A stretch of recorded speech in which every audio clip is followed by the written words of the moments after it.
Right, moving on now.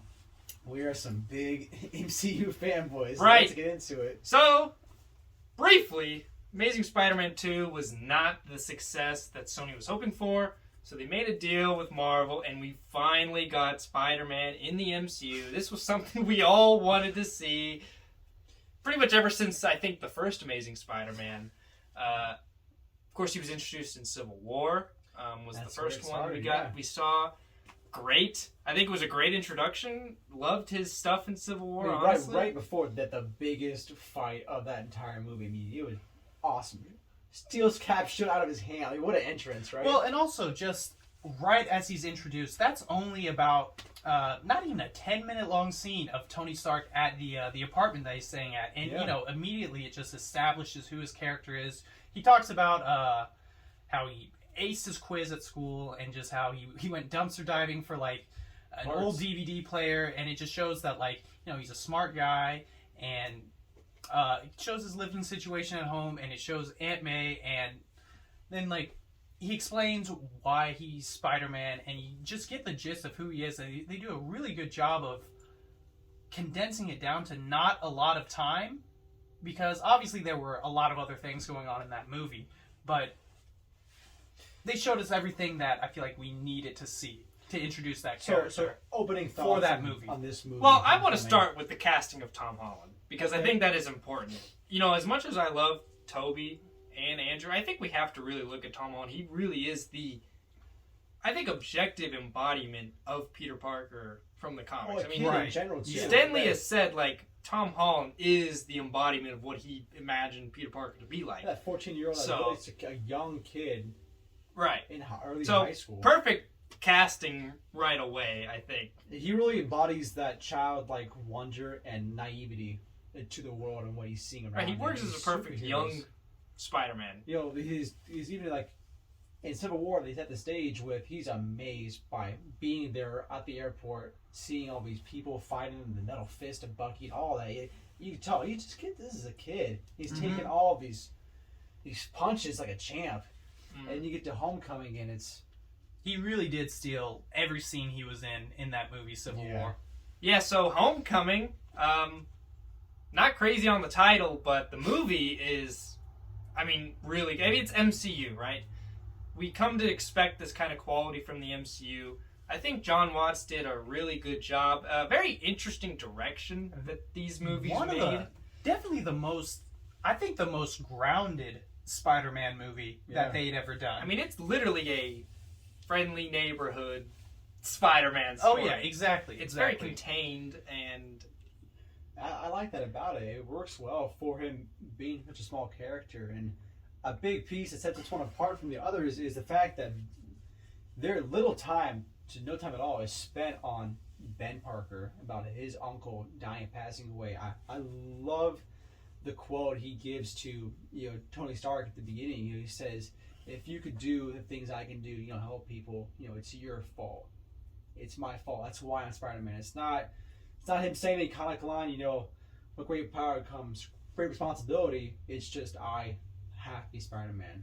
Well, with that aspect of the movie, it is kind of something that I wish they'd spend a little bit more time on, but they didn't, and I guess you just have to get over it. Maybe they will in the future. Who knows? I will say that I do wish they would explore the Uncle Ben stuff, because it is such an important part of that character. It is. We've discussed before, with the Incredible Hulk, they have that opening montage. They don't show him becoming the Hulk, but they show in the opening credits, a montage of scenes of him growing and changing, and then the experiment went wrong. I would have loved to have seen something like that in this movie. That would have been perfect for this movie. Yeah, look, we've seen the origin twice. We get it.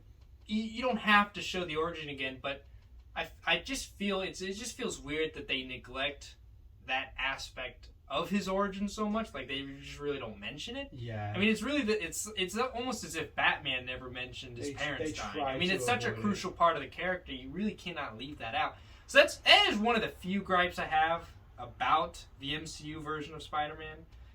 As far as this movie goes, Homecoming, there's really few I have complaints about. No, overall, it's one of the best things I think this movie has going for itself, and something that differentiates itself from the other two iterations of Spider-Man, is I really do love how a big part of this movie is what it's like for kind of an up and coming superhero in a world that's already just full of superheroes.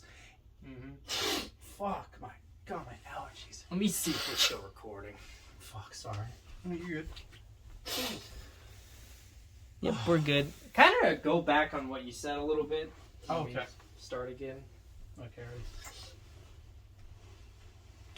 And, you know, when it comes to this movie, I think one of the best things that has going for itself that differentiates from the other two iterations of Spider-Man was it's a story about kind of an up-and-coming superhero in a world that's full of superheroes. Right. And I think that makes it, you know, it feels like he's got a lot to live up to, when in the other two versions of Spider-Man, it was just, you know, he was the hero that He's was the only admired by one. all, but, like, you know, he kind of, you know, you get scenes where he feels like he has potential to do more, and he has to worry about not being taken serious. He's not Iron Man. He's not Captain America.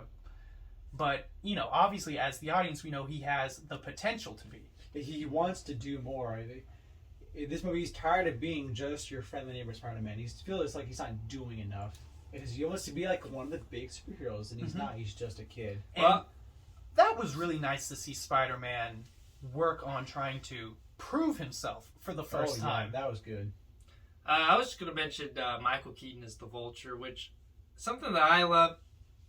Carrying on from the tradition that Raimi set, Vulture really feels like a Raimi villain in this movie because his connection to Peter. He's the dad of the love interest. I can't even remember her name. Michelle? No, Michelle's the Michelle's Zendaya. Zendaya. That's MJ. Yeah. Oh, that's her real name? The one Crap. before her, right? Like he's her dad. And I thought that was great. The reveal of him being her dad, I thought was great. Oh, I did not definitely. see that coming at all. One of the big jaw-dropping moments of the MCU. Yeah. Man, Michael Keaton birds, man. I tell you. I thought he was great as Vulture. He did a great It's job. interesting because when I heard Vulture was going to be the villain of this movie, at first I'm like, How are they gonna make him? Vulture's just some modern old and guy in like a bird suit, but I mean, That's they what's did great. it. The tie-in to the 2012 Avengers and the alien technology left by the Chitauri, great lead-in to how they made Except Vulture the modern. one plot hole. They say Well, the 8 years timeline, later yeah, that's when it off. was That's not off. 8 years later. All right, you gotta do. You just have to wonder how Oh, things like that's that slip Yeah. on the editing floor. That's but- Even fine, us as really. audience, I remember when that scene happened, we kind of, what? Hold up, wait a minute. Yeah. That ain't right. I think starting from 2020, it would have been 8 years Yeah. prior. Hey, So. But he Yeah. is an excellent villain. Definitely, he's someone, again, he doesn't want to hurt his love interest's father, but he has to stop him. That the whole scene, him in the car with Vulture, and he's threatening him. He's Oh, like, when Vulture finds out yes. Oh, that he's Spider-Man. That was a great scene. you're on the edge of your seat. You're worried for Peter. Well, yeah, that is a great scene too. And also, just the whole thing about, like, I feel like this movie, it gets a lot of flack because it says Peter doesn't have to sacrifice much. He's got a lot going for himself in these movies. But no, I mean, going back on when we said he has to prove himself in a world full of superheroes, and also he does have to sacrifice things like getting the girl at the end of the movie because he knows he's the only one in this situation who can do the right thing and take down, you know, the Vulture. He Well, has to leave. what I love about the MCU Spider-Man and the Vulture, because the Vulture really, he's not evil. He's not a bad guy necessarily. He's just making a living for his family by selling these weapons. But Peter looks, because he's so young and naive, he looks at things in a black and white view. Oh, you're selling weapons to people. You're bad. I have to stop. He doesn't look at the nuance of maybe why somebody has to do that. Him being fired from the construction and stuff, right?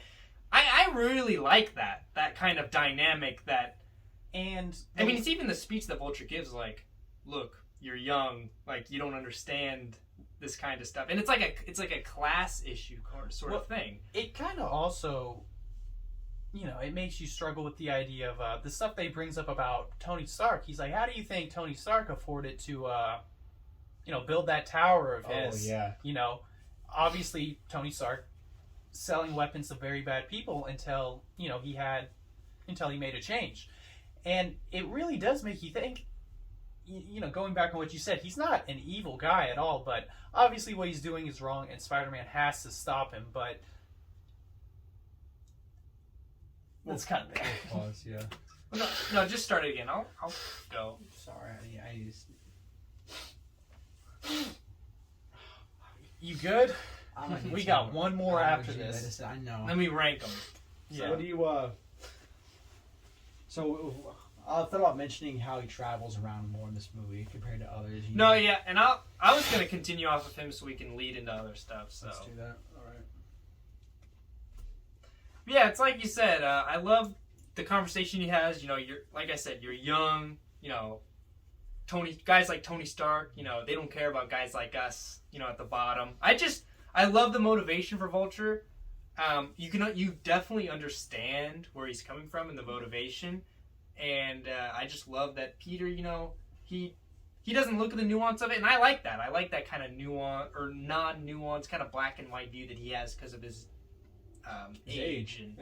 And yeah, it's a very Spider-Man thing. Speaking of his age, I mean, like we said before, he embodies a high schooler perfectly, and something the others never showed was just the embarrassing aspect of trying to be a kid and be popular. You see him, you know, I'm friends with Spider-Man, I know who he is. Trying to go to a party dressed as Spider-Man. You know, how do you deal with all this power and fame you have, but you don't have to tell anybody? If a girl you love, you have to go to a decathlon and sneak out, and you want to hang out with these girls at a pool and study and all that, but he has to be Spider-Man first. It's really embarrassing at times. Him and Ned just goofing off, making Death Stars and stuff. I mean, he's a kid. It really shows. Well, that. and I don't want to forget this. The scene where he pulls the rubble off. Very iconic moment from the comics. Yeah. I didn't expect them to do it in this movie, and I thought it was great. The "Come on, Spider-Man" moment, and I definitely think from that point in the movie that kind of resolved everything from like when it started of him just trying to prove himself. I think that's when we knew, because we got that callback to when Tony Stark said, "If you're nothing without this suit, then you shouldn't have it." Right, and that's the moment when he, you know, defeats Vulture, gets the rubble off, whatever. That's him like realizing he doesn't need the suit to be Spider-Man. Talk about the suit real quick. I want to get this out of the way. It's one of my few gripes of this movie. I don't like the Karen stuff with the AI.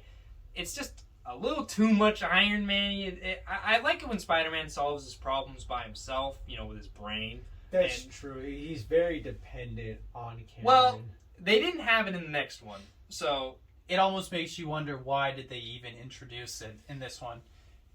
it's just one of those things that it always It's kind of true. bugged It's me not- with it's this like movie it's is all- the Karen Far thing. From Home. Yeah, it's wow. so that's one of the few things that they wouldn't have done. You know, would have improved this movie for me personally.